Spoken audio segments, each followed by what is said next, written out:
Earlier this year, President Joe Biden signed a bill that didn't attract too much fanfare. Between half and three-quarters of all women report that they have faced some form of sexual harassment in the workplace.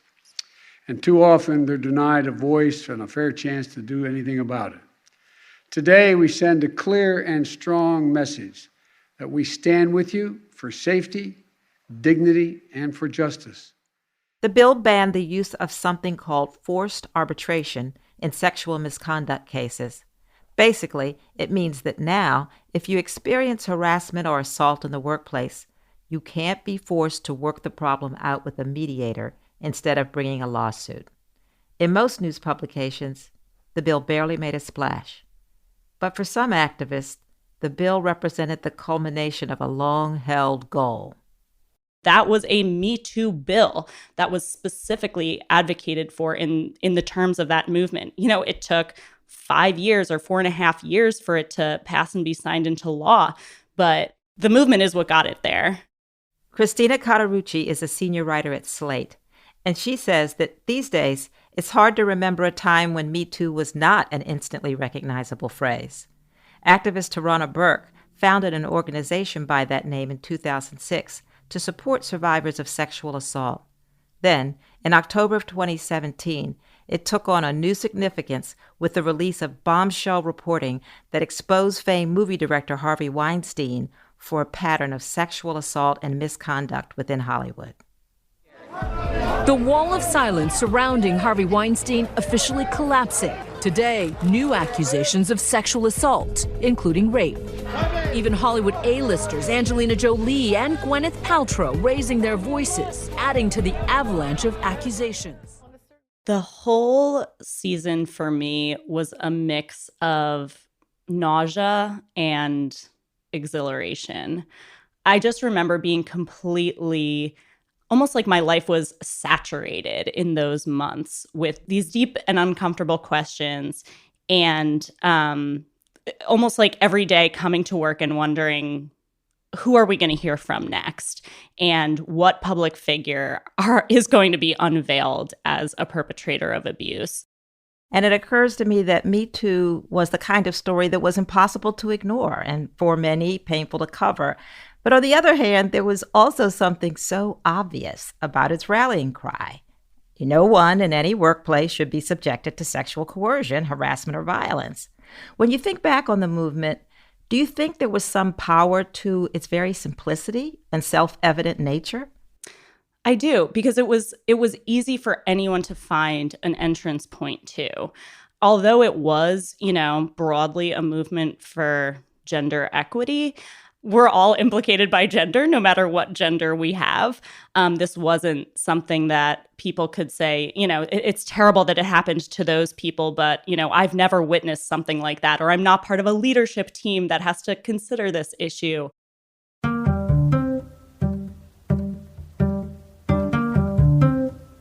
To hear that experience from the point of view of somebody who was a victim and a survivor of that kind of abuse puts a completely different lens on the whole issue.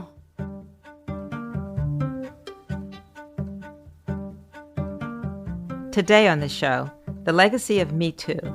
How have the last 5 years really changed the way we respond to workplace harassment and abuse? I'm Mary C. Curtis, sitting in for Mary Harris. You're listening to What Next? Stick around.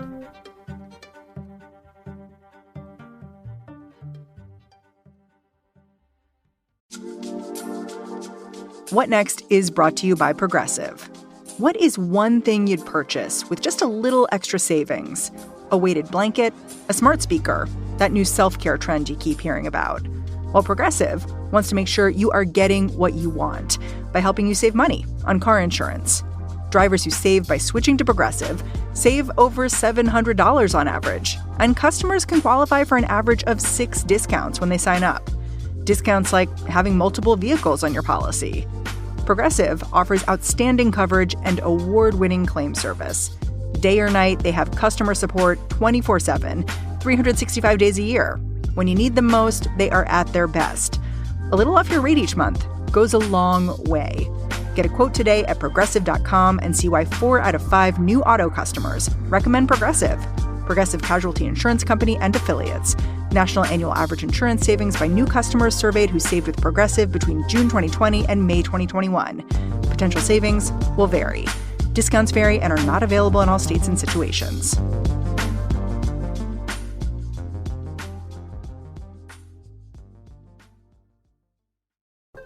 Are you ready? Because this has been the worst start to the stock market in 50 years. And Goldman Sachs warns the best case for stocks is to break even. But Bank of America's chief investment strategist has a recommendation. Real assets can offer investors protection against these conditions. Real assets like contemporary art. Because the last time inflation was this high, contemporary art appreciated more than gold, real estate, and the S&P.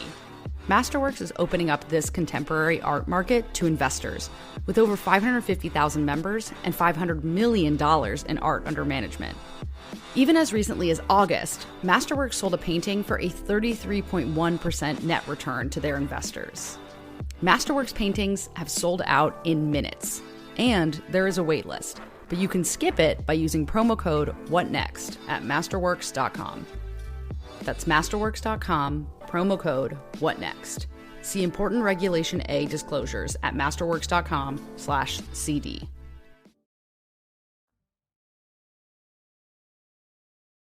The allegations that came out in the Me Too movement were shocking, but that doesn't necessarily mean they were surprising.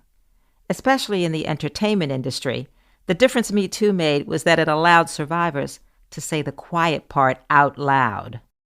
I do remember thinking that the things that Harvey Weinstein was accused of, we all sort of assumed that those things were happening in Hollywood. Even the way people use the term casting couch, to me, implied that we kind of know and assume that producers and studio heads and directors and whoever are using their power to coerce ambitious young women into sex.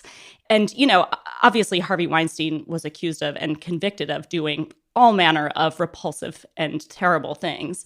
But when you get down to it, the dynamic that he was embodying was something that a lot of people kind of accepted about Hollywood and thought of as like an almost consensual transaction, that women are sort of selling their youth and beauty and ambition, and, you know, men are offering them job opportunities for it. And the more I thought about it, the harder it was to disentangle what Harvey Weinstein was accused of from the way that a lot of people assume Hollywood works and accept that Hollywood works. And so I thought at the time, like, yes, these accusations seem singularly horrific, but I would not be surprised if plenty of other people were doing something very similar to Harvey Weinstein. And sure enough, that was obviously just the very beginning of a really terrible slew of stories that we'd come to hear in the ensuing months. Now, in your recent piece for Slate, you did take stock of some definite impacts of Me Too. Let's start with the Hollywood as the industry most directly affected in this way. There were some big changes in the industry, right? Yes, definitely. It's almost sad to list out the ways that the industry has changed, because it just goes to show how long overdue these changes were. So SAG-AFTRA, the major union of actors in Hollywood, now has guidelines that says we discourage meetings in hotel rooms. So that's great. That's a start, because people are less likely to sexually assault you if other people can see you, you know, in the lobby of a hotel or in an office building. So there we go. That's like the lowest possible bar that's set.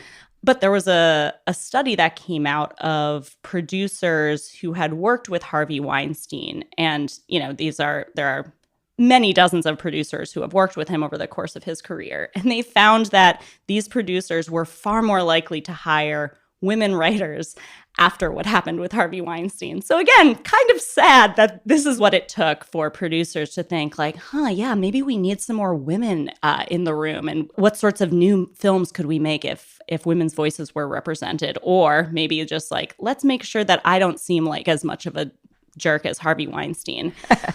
Honestly, one of the things that excited me the most about Hollywood's transformation in the wake of Me Too was the increasing popularity of intimacy coordinators, because these are particular instances in which a workplace is by necessity sexualized when there are people, having a nude scene or simulating sex with one another in front of a camera.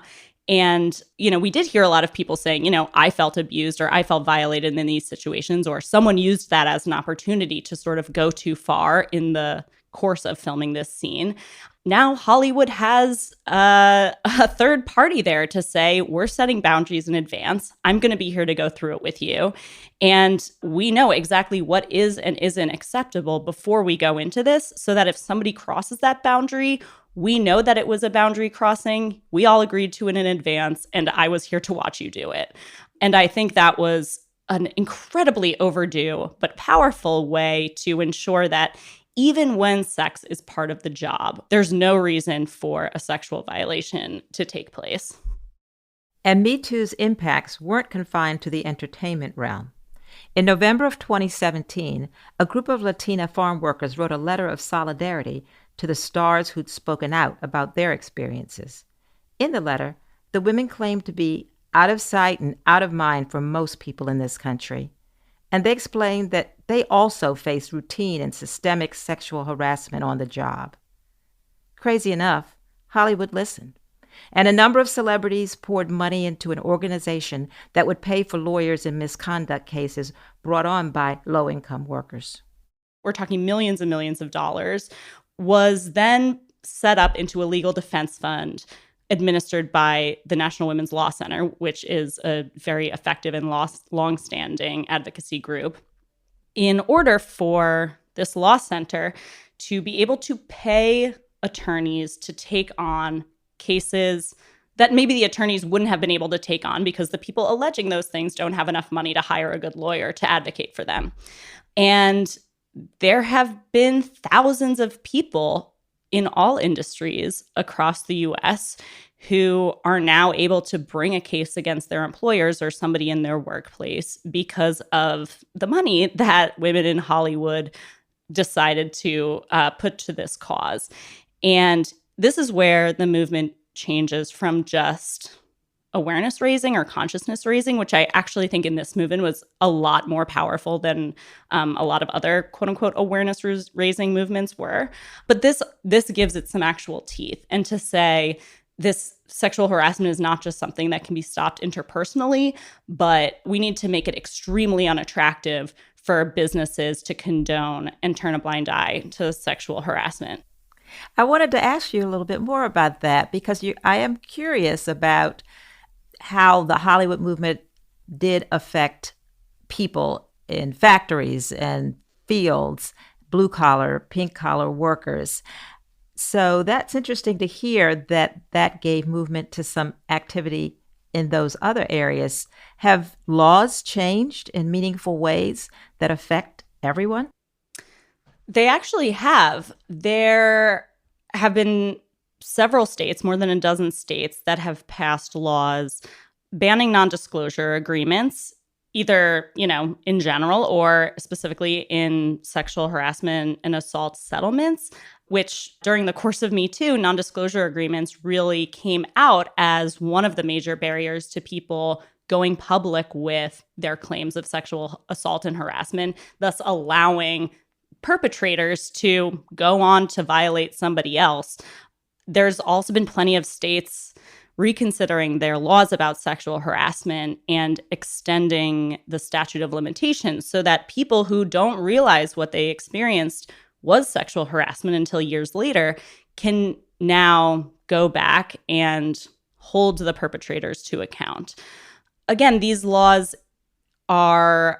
it's hard to measure their effect because they're not only effective because of the people who use them and, do take their perpetrators to court or whatever, but also because of the incentive system they set up for employers to create a workplace in which sexual harassment is not tolerated, because now there's a financial disincentive involved where a company that finds it easier to ignore when sexual harassment takes place or whose leadership is involved in sexual harassment, they're now going to have to pay if they continue in that vein. And so, in surveys of HR professionals and employees in the years following Me Too, large majorities of people were saying, yes, our board of directors have mentioned sexual harassment for literally the first time.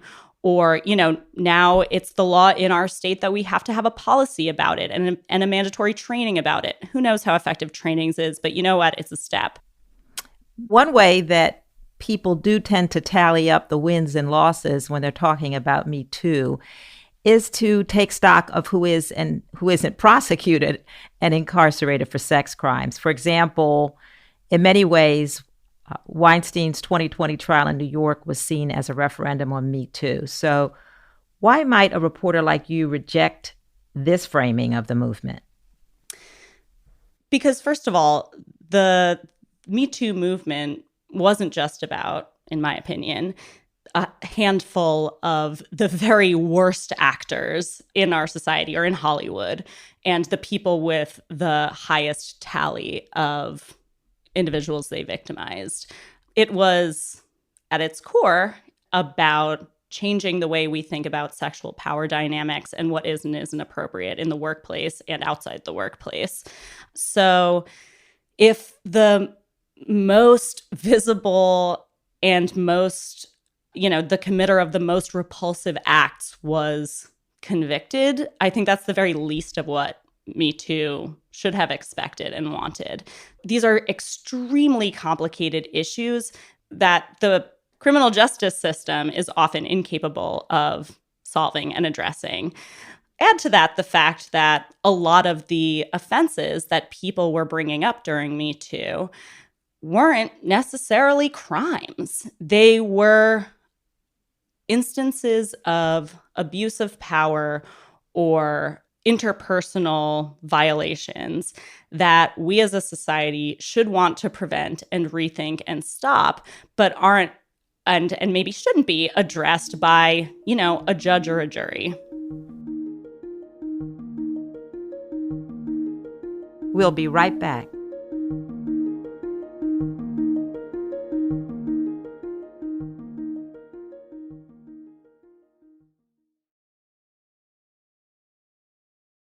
This podcast is brought to you by Progressive.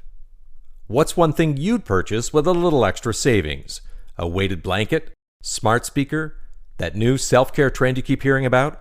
Well, Progressive wants to make sure you're getting what you want by helping you save money on car insurance. Drivers who save by switching to Progressive save over $700 on average, and customers can qualify for an average of 6 discounts when they sign up. Discounts like having multiple vehicles on your policy. Progressive offers outstanding coverage and award-winning claim service.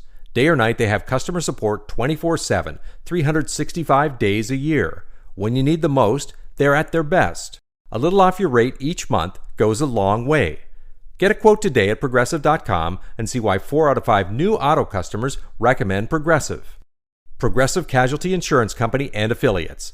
National annual average insurance savings by new customers surveyed who save with Progressive between June 2020 and May 2021. Potential savings will vary. Discounts vary and are not available in all states and situations. There are also some results of the Me Too movement that are harder to measure, less tangible, and one of them is us. It's the way our industry, journalism, handles accusations of sexual violence. I've noticed that. Can you tell me about the difference in your reporting on sexual violence pre-Me Too and post? People are so much more willing to talk about it. I never really used to get people sort of cold emailing me saying, hey, this is a thing that's happening in my workplace or my college campus, until Me Too brought it up. And people realized that, I can email a reporter about it and they might make something happen. It's really disappointing that a lot of times it does take a public outcry for an institution to make a change, but that's how things work sometimes. And we've seen that journalism has been a very effective accountability measure. And this is something that we never really talked about in the workplace until Me Too made these kinds of stories a lot easier to report and more attractive to report, and made our editors more likely to see a story like this as reportable. Because in the past, it was really common for people to say, look, this sounds like a really horrible situation, but how are we going to prove it? Or, how do you fact check something like this? Or the other person denies it, and, all we have now is a he said, she said scenario. But what a lot of the reporters at the forefront of Me Too showed us is that there are ways to bring enough factual reporting to a scenario that makes a story printable and also extremely newsworthy. Now, some activists seem to think that raising awareness can be enough to change the tide on an issue like this. And a lot of other people disagree. But Me Too might be an actual example of how raising awareness did change things. What do you think?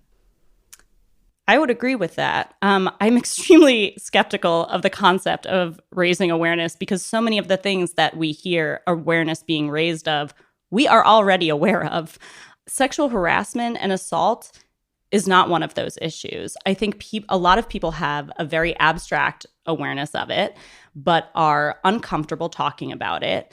And the people who have the most intimate knowledge of it are discouraged from speaking about it. Even when Me Too was happening, there were, a whole slew of French actresses wrote a letter saying, we want to maintain the eroticism in the male-female relationship. And, what are these young women complaining about? There is so much conditioning out there that tells somebody who has survived a sexual violation that something they did was sort of responsible for this, or they're making a big deal out of nothing. What Me Too did was give people enough instances of similar sounding scenarios that there was no way to say, this was something that you did. Because if it happened to thousands and maybe millions of people, it wasn't just you, and you are not the reason why this happened. And not only that, but it's okay to talk about it. And it takes a lot of support for many people to feel comfortable going public with something like that, in part because it's sexual. And we don't talk about sex in the public sphere in very comfortable ways. And Me Too said, it is about sex, but really it's about power and dignity and the humiliations that are visited upon us in sexualized ways. And this is a workplace issue. This isn't a sex issue. And even though it's a movement for gender equity, it's a very amorphous concept. And a lot of people who engaged and participated in Me Too have different thoughts on exactly how gender dynamics should work and, what parts of feminism they feel comfortable advocating for. But the idea that we all deserve to be safe and have control over our own bodies in this way, that's something that a lot of people can relate to and see themselves in. There's an open question as to when Me Too ended. Where would you pin it? Or would you say we're still living in the movement's wake? I think we're still living in it. We're not in the sort of throes of Me Too in which every single day on social media or reading the news was about the worst and most shameful moments of someone's life. I would say that part maybe ended a couple months after Brett Kavanaugh joined the Supreme Court. But even when you read stories today about people coming forward about abuses in their workplace, they often talk about it in the language of Me Too, sometimes even using that hashtag. And I can't hear about or read about people doing that today without thinking, would that have happened before Me Too? Because the way people are able to connect now around these stories that Me Too encouraged people to talk about is so different. There's power in naming something, really. Of course. And this might sound small, but even allowing people to use the term Me Too and just have it be shorthand for everything that Me Too means, instead of saying, here's my individual case of sexual harassment, but no, saying, this Me Too thing happened to me, or like, I'm having this Me Too moment in my workplace, makes it so much easier for people to talk about and connects it to what's happening in so many other places in a way that makes it feel less of a solo struggle or, an individual thing that's happening that's like hard to deal with and so idiosyncratic. Like, no, it's no matter what the particulars of any of these workplace sexual harassment organizing campaigns are about, Me Too can encompass that. And it's very powerful to recognize oneself as part of a movement of people who have seen successes too. So it's not just that, we're sort of reinventing this struggle. It's something that other workplaces have made changes around. That's powerful too. Thank you so much, Christina Cauterucci, for coming on What Next? Yeah, thank you so much for having me. Christina Cauterucci is a senior writer at Slate. That's the show. If you're a fan of What Next, the best way to support our work is to join Slate Plus. Go to slate.com/whatnextplus to sign up. What Next is produced by Elena Schwartz, Mary Wilson, Carmel Delshad, and Madeline Ducharme. We're getting a ton of help from Anna Phillips and Jarrett Downing. We are led by Alicia Montgomery and Joanne Levine. Filling in for Mary Harris, I'm Mary C. Curtis, columnist for Roll Call and host of its Equal Time podcast. Mary Harris will be back in this feed tomorrow.